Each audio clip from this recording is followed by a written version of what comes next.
So here's what we're going to do. We're going to learn how to combat the ego by first understanding what the ego is.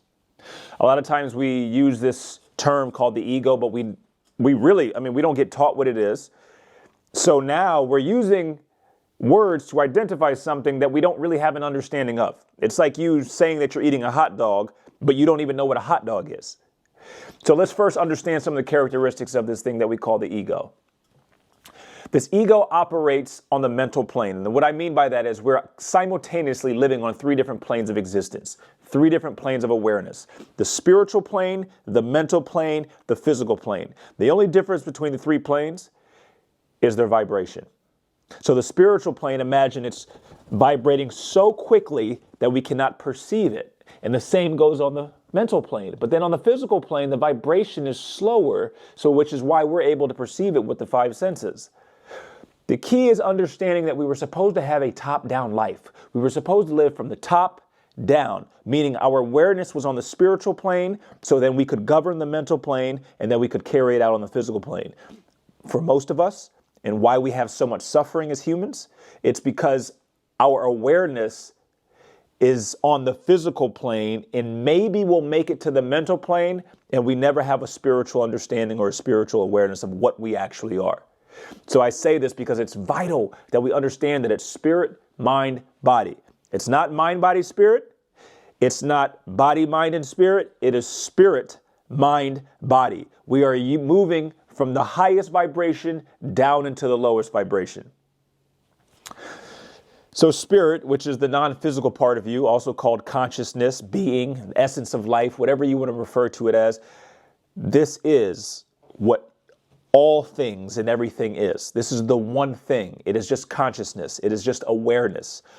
If there's no awareness, there is no existence. We can get into quantum mechanics and quantum physics and see where this is evident.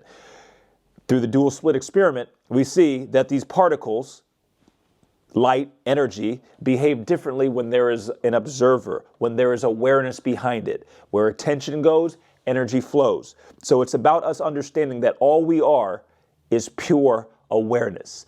You are not your thoughts, as we probably heard before.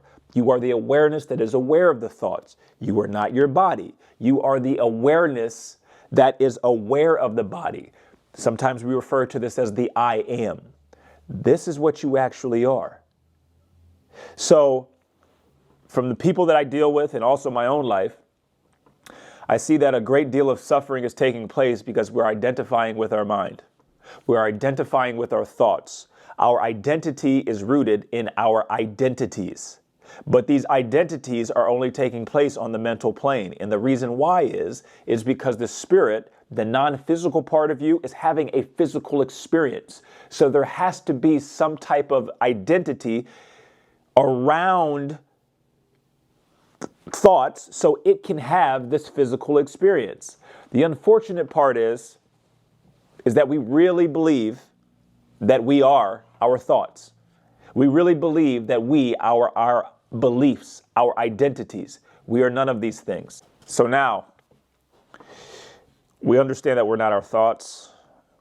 These belief systems that we've developed, they're just mental concepts. That's all they are. They're not actually true outside of your own mind. The ego lives on the mental plane. But here's the deal. When we're unaware, we will think that we are mind. When you're unaware, you will think you are the narratives that have been playing over and over in your head. So I say this because here's rule number one. It's about understanding that the ego operates and rules your life through unawareness. When you are unaware of what you actually are, pure awareness, then the ego runs rampant, which creates suffering. Here's why it creates suffering in our life. Number two, the ego, it is rooted in survival. Why? Because it's competing against something, your spirit, which is infinite. So the finite is competing against the infinite. But in reality, it was supposed to be the infinite is using the finite. Do you see how this works? So now the ego's only job is to survive. So here's what it does. It develops this thing called attachments. The third characteristic of the ego, it operates through attachments. These attachments are developed with identities, belief systems, perceptions, perspective. It does not matter. It's looking to sink its teeth into these attachments, and then it claims the attachments as it. So we'll say, I am a male, or I am this, or I am that. We will basically attach ourselves to all of these mental constructs and say that this is what we are. Some of the most rigid: religion, political affiliation, sexual orientation. These are all things, these are all identities that the ego on the mental plane attaches itself to, and that's what we think we are.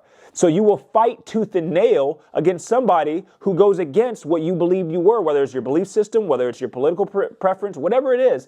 Why? Because the ego, in a rigid way, is saying, this is what I am. You are not that. You are the thing that is identifying that as that.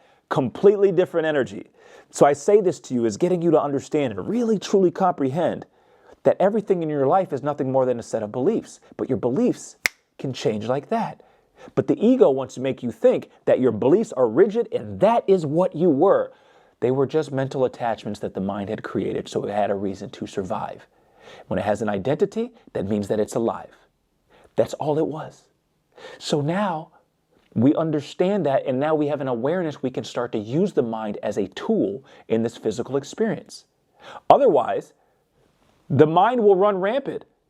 It's just, as with any other tool, if we don't have a conscious awareness of it, that tool will become a weapon. And this is what we see so often in our lives, is that we don't realize that our minds were not weapons. They were nothing more than tools. But if you're not aware of it, it will become a weapon. So here's the next quality of the ego. It operates in duality. Why? Because it has to survive.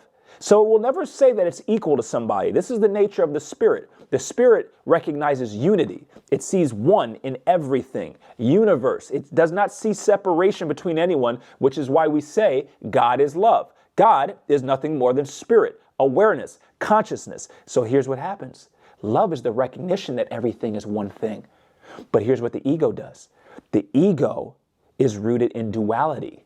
Two, dual, this or that, black or white, gay or straight, Israel or Palestine. It creates separation so that there is no unity. And where there's no unity, there will be separation. And here's what happens. Now that there's separation, now we're living out of the fractured part of ourselves. We're not living out of the true essence of what we are. When you live from the place of the spirit, the being, consciousness, pure self, the awareness, now there is no duality. And where there's no duality, there is no ego. And when there is no ego, the ego had basically just missed out on what the whole goal was. Remember, it was rooted in survival. So this is why it's so painful for us to shed our identities, these belief systems, these things that we had held on to as what we were. This is why it's so painful, especially when you're going through a spiritual awakening. Because now, essentially, all of these identities that the ego had attached itself to are crumbling. They're falling. So, my friend, here's my advice to you. Understand that when you look at something is nothing more than your perspective. So you may say ketchup or mustard. Ketchup is no better than mustard, and mustard is no better than ketchup. They were just perspectives of two different things. So now we're moving out of duality, and instead we're moving into polarity. The difference between duality is this is this end and this is this end, and then the ego will say, oh, well, this end's better. But polarity will recognize that these two ends were actually the same thing, just different ends of it. So when we can move out of non-dualistic thinking from a non-dualistic perspective, now we're living in the space of unity. And we're living in the space of unity. We're living in the space of all of these ancient sages, whether it was Jesus, whether it was Krishna, whether it was Buddha. Christ consciousness is the recognition that you were one with everything. But in order to do this, we had to have the awareness of the mind, so we did not live from the unconscious, the unaware ego. Here soon, what we're going to talk about is how we identify with our traumas because the ego develops attachments to these narratives.